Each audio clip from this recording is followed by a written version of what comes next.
Hello दोस्तों and स्वागत है आपका स्लीपी क्लासेस के आज के इस बहुत ही इम्पॉर्टेंट लेक्चर में।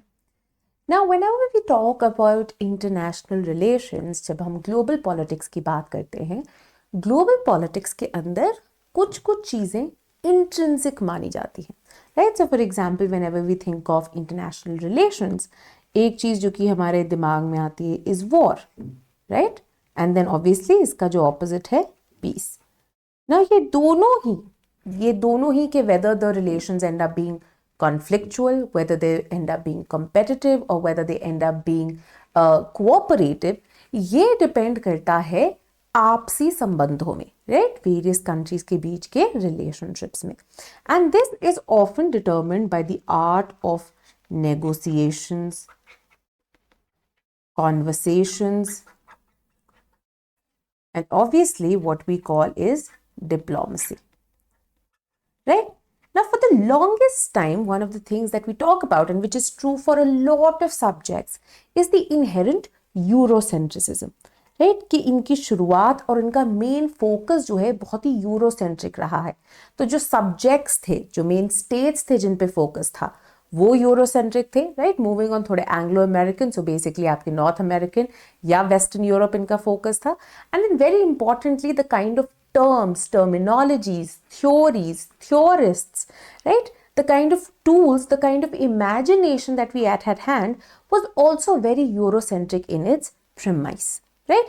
And now when the world is undergoing a flux wherein there is this huge transformation, जहाँ पे जो है नए पावर्स एमर्ज हो रही हैं, जहाँ पे एक पावर ट्रांजिशन हमें विटनेस करने को मिल रहा है, question is arising whether the current theories that we have, whether the current subject matter that we have, whether the current academic tools that we have at our hand, are they enough to understand the world and the transformation which is happening today. And इसी से निकल के आता है एक बहुत ही important indigenous concept, Confucian philosophy से, जो कि एमर्ज हुआ है, जो कि आज थ्योरिस्ट समझने की कोशिश कर रहे हैं। In fact across big schools, if you see Harvard Business School also, a special paper जो कि बात करता है about the Chinese form of negotiation, which is what we try to understand today, that is Guangxi diplomacy. और ऐसे terms बहुत important हो गए हैं, ना ही सिर्फ PSI और ऑप्शनल के लिए, बट कई बार ऐसे टर्म्स का मीनिंग आपको प्रीलिम से भी पूछ लिया जाता है, बिकॉज आम भाषा में आपको आपकी एडिटोरियल्स में मिलेगा, राइट। सो चाइना के साथ associated things like Chinese characters के basis पे, Chinese diplomacy based on Chinese characteristics, right? That basically our own kind of diplomacy, our own kind of international relations, which are based on the ideas that we want to pursue, right? Or what we call is Guangxi diplomacy, या फिर wolf warrior diplomacy का आपने term ये सुना होगा, right. ये सब China के साथ एसोसिएटेड है और अब हम इनको समझने की, पढ़ने की कोशिश कर रहे हैं, because China is emerging as a powerful player on the global platform, right? In fact, जब हम बात करते हैं न्यू कोल्ड वॉर की, तो हम यही कहते हैं कि ये नई कोल्ड वॉर जो है किसके बीच में होगी, यूएस एंड चाइना के बीच में होगी। That as US as a fledgling hegemon wants to stay and cling on to the power, and वहीं पे जो एक revisionist assertive power निकल के आ रही है, that is China, इन दोनों के बीच में जो कॉन्फ्लिक्ट है वो क्या शेप लेगी, right. And this is exactly what one needs to understand, right? So as we talked about कि जिस तरह से ट्रांसफॉर्मेशन चल रही है, जो हम रियल वर्ल्ड के अंदर ट्रांसफॉर्मेशन एंड चेंज देख रहे हैं, वो चेंज जो है रिफ्लेक्ट होना जरूरी है even in our theories, even in our academics. Why? Because our academics or the tools that we have are not able to understand what is going around practically, right? Because वो इतने ज़्यादा Eurocentric है, and that is why now different cultural realms से जो है increasingly international relations is becoming open to deriving these new ideas, right? तो तभी हम बोलते कि से फॉर एग्जाम्पल इंडिया को फॉर द लॉन्गेस्ट टाइम देखा जाता था कि इंडिया के अंदर जो किताबें लिखी गई हैं उनका main focus is on philosophy, उनका मेन फोकस जो है मोक्ष पे है, स्पिरिचुअलिटी पे है. However, over time, right, we've come to understand, and then there have been very important works, including those by our Minister of External Affairs, Dr. S. Jaishankar, which actually talk about the importance of the ideas, right, which are given in these works, which are very, very important for the kind of international relations that India seeks to practice today as a more assertive global power, right? So when you have works like Niti Sar, when you have works like Chanakya's Arthashastra, when you have lessons, very practical lessons that you can derive from the Mahabharata, from Bhagavad Gita, right? ये सारी ऐसी चीजें हैं which while having certain spiritual or dharma related concepts also have very practical learnings that one can learn from, right? तो इसी तरह से China से, इंडिया से, अफ्रीका से अब इनकी इंडिजिनस लर्निंग्स एंड कॉन्सेप्ट्स जो हैं स्लोली इनकॉर्पोरेट किए जा रहे हैं within international relations, right? Why? Because it is important that Eurocentric ये जो IR है, it moves away from its Eurocentrism to understand the new kind of rise of non-Western powers. Right? Now, one of the things that that is pointed out, ये कहते हैं कि एक बहुत बड़ा ओवर एम्फेसिस होता है इस इंटरनेशनल रिलेशंस में जो कि यूरोसेंट्रिक है on mainly economic aspects जैसे कि trade, economic aid, resource interests, right? To understand the way in which relationships between countries are determined, right? So for example, even when we look at, say, what we call our critical theories in IR, even when we look at critical theories, right, such as theories of underdevelopment or world systems theory, they are mainly based on these economic aspects, right? So this bifurcation of relationship between the metropole and the periphery, right? The core जो आपका जो main है, जो Eurocentric जो countries है, जो Anglo American centre है, and बाकी जो पेरिफेरी पे रेस्ट करते हैं, वो कहते हैं अब हमें इससे दूर हटके we have to also understand the new ways in which relationships between countries are being organized, and one such core idea is cultural relations, right? Cultural underpinnings, indigenous तरीके जिनसे ये relationships जो है establish किए जा रहे हैं. और इसी में एक important addition आता है of the concept of Guangxi, right? So centuries old Confucian philosophy जो है इससे ये लिया गया है, and it has been part of China's, right, prehistoric China जिस तरह से डिप्लोमेसी कंडक्ट करता था, right, during the time of its emperors, उस टाइम से जो है ये चलता जा रहा है. समीर भट्टाचार्य ORF के अपने आर्टिकल में पर्टिकुलरली फोकस करते कि किस तरह से ग्वांगसी को यूज किया गया है चाइना द्वारा पर्टिकुलरली अफ्रीका के अंदर अपना दबदबा दिखाने के लिए. Now, loosely, if you look at the term Guangxi, it translates into relationship, right? और इंटरपर्सनल कनेक्शंस, या फिर जिसको हम आज पॉपुलरली आज समझते हैं नेटवर्किंग.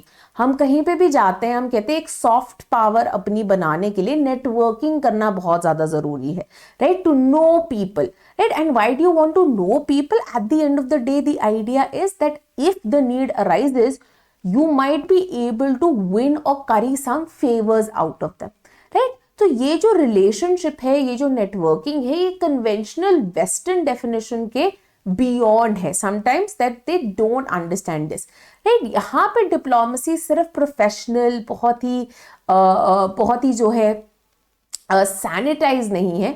इनफैक्ट यहाँ पे interstate relations were based on diplomacy as an extension of interpersonal relations, right? Interpersonal relations के ऊपर जो है फोकस किया गया था, focusing on the idea of cultivating personal relations so as to allow for mutual obligations and reciprocity. मतलब कि अब जब हम एक दूसरे इंडिविजुअल के साथ बहुत घनिष्ठ रिश्ते डेवलप कर लेते हैं, when we have helped them, when we have been for them at their hardest, one expects, right, which is, you know, Asian societies में बहुत culturally accepted है, not just in China but even in India, right? The idea that the individual who's benefiting will now also be obliged to return my favor, जिसके कारण हमारे लिए क्या बनती है, एक विन विन सिचुएशन जो है ये बनती है, राइट? अब पॉलिटिक्स एंड आईआर के अलावा आप अपने normal day to day life में भी करो, राइट? जब हम हम we watch videos and memes आजकल जब बात की जाती है कि इंडिया में the concept of shaadis, right, of weddings, and why do they have to be so big and why do you have to like call so many people. A lot of times parents respond by saying, oh, no, that person had helped me during this time and therefore I'm obligated to invite them for this event, right, because of the kind of personal relations that we have, and that is not going to end here. It is going to continue even ahead, wherein they will realize that because we have such good relations with them, when the need arises they will be there for us, right? तो ये ऐसी चीजें society में culturally जो है Asian societies के अंदर ये बहुत ज्यादा एक्सेप्टेड है, और इसी को अब उन्होंने पॉलिटिक्स के अंदर, इंटरनेशनल रिलेशंस के अंदर अप्लाई किया है. Now very importantly, this is what Bhattacharya points on. He says now while cultivating relationship with Africa, while the European countries had focused on a very lopsided, economics determined relationship, the case with China has been very different, right? While yes, we can talk about debt trap policies, we can talk about Belt and Road Initiative, the fact remains that till now Africa does not want to disentangle itself from China. And why is that? Because there is a core respect and appreciation that China has gained in Africa. Now they say there is similarity in African society and in Chinese society. The same can actually be said to an extent with even India, right? The fact that many African societies have the similar dynamic, right, wherein a lot of times society and polity tends to work on patron-client linkages. And so while we have moved towards, right, in African societies also, you do have greater specialization, you have differentiations, you have concrete institutions, rational institutions, bureaucracies coming up. This does not mean that the patron-client relationship has been let go of. And in fact, in such situations, often these institutions play a secondary role. Now again, compare it to India, right? You will see how it applies to India as well, right? अब हम बात करते हैं कि हमारे पास एक rational legal institution, the steel framework of India, bureaucracy जिसके लिए सब पढ़ रहे हैं, वो हमारे पास अवेलेबल है. Yet within this bureaucratic setting also we see the cultivation of patron-client linkages, right? Which can sometimes also lead to problems, right? Problems of corruption, nepotism, bribery, right? ये सब भी इनसे आती है. But often क्या होता है कि यूरोसेंट्रिसिज्म सिर्फ इनके नेगेटिव्स पे फोकस करता है, without looking at how the cultivation of these relationships often leads to a smooth functioning within that society also. Now, especially if you apply it to a larger international context, right? अब Africa क्योंकि एक ऐसी society है तो उनको China के अंदर भी जो चीजें हैं वो समझ में आती. प्लस चाइना ने जिस तरह से ग्रो किया है, उनका जो गवर्नेंस मॉडल है, right, जहां पे there is a very strong one party rule, there is very strong leadership, right, which has led to promotion of meritocracy, which has led to promotion of economic governance, right? This really appeals to the African ruling party, wherein China has now emerged as a model, right? Now even before this, during decolonization, China, much like India, had supported several African liberation movements in their cause, right? And then post-liberation also helped their independent governments really develop their economies, including the African National Congress in South Africa, SWAPO in Namibia, Angola के अंदर उनकी ruling party, Zimbabwe में the ZANU-PF, and the Fremilo in Mozambique. And the cultivation and the support that they had shown then, right, continues to reap benefits for them till now, right? So तब से उन्होंने गुआंगसी जो है ये apply करनी शुरू कर दी थी. In recent years they have now pushed this even more, and now what do? They invite these officials for study tours, that you come take a first-hand experience of how China works, how it functions, right? And on the basis of this they gain personal contacts. Now this is something again you can see, you can draw comparison with India also, right? India में से for example the Election Commission of India, the kind of soft power and इसके basis पे networking जो कि India करता है, जाके training देना डेमोक्रेसीज को, right? तो ये सब जो है ये गुआंगसी से रिलेट किया जा सकता है. Similarly, now China has gone ahead and focused even more on institutionalization, right? Example, the 8th Forum on China-Africa Cooperation जो कि 2021 में ढाका, सेनेगल में हुआ था, जहां पे चाइनीज कम्युनिस्ट पार्टी ने अक्नॉलेज किया कि nearly 51 out of 54 African countries की जो 110 पॉलिटिकल पार्टीज हैं उन सबके साथ उनके डिप्लोमेटिक टाइज है and they continue to really foster those relationships. And now to ensure कि अब ठीक है, पुरानी जनरेशन में तो लिबरेशन मूवमेंट को सपोर्ट किया था, न्यू लीडर्स को सपोर्ट किया था. How do you ensure that this endures over time? Right? By building connections and contacts and networks with the future leaders. And what is the best way to do that? What they have ended up doing is really investing a lot in training party and government officials from Africa, both by inviting them for study tours and secondly and more importantly, investing in leadership and public policy schools in Africa, which are supported and sponsored by the Chinese Communist Party. Right? So for example, in 2022, China developed its first political training school in Tanzania called the Mwalimu Julius Nyerere Leadership School, that is named after Tanzania's founding father, which was funded again by the Chinese Communist Party. And very importantly, it gained so much reputation that cadres, that party officials, government officials from neighboring countries of South Africa, Mozambique, Angola, Namibia, Zimbabwe, Tanzania, they've all attended the school, right? So now even the next generation leaders will be grateful because of the kind of support that China has shown them. Very importantly, all of these countries have been those countries where the ruling party, since their establishment, since independence, has received a lot of support from China and they continue to be in power, which is why China reaps a lot of benefits. Additionally, all of these countries also belong to another grouping, a very important grouping, which is called the Former Liberation Movements of Southern Africa Coalition, right? Who tend to coordinate with one another, as far as geopolitical, geostrategic changes, events, trends happen, and then they coordinate together to take an action so as to ensure maximum support and benefits for them, right? And now this entire coalition is also obviously oriented towards, favorable towards China, right?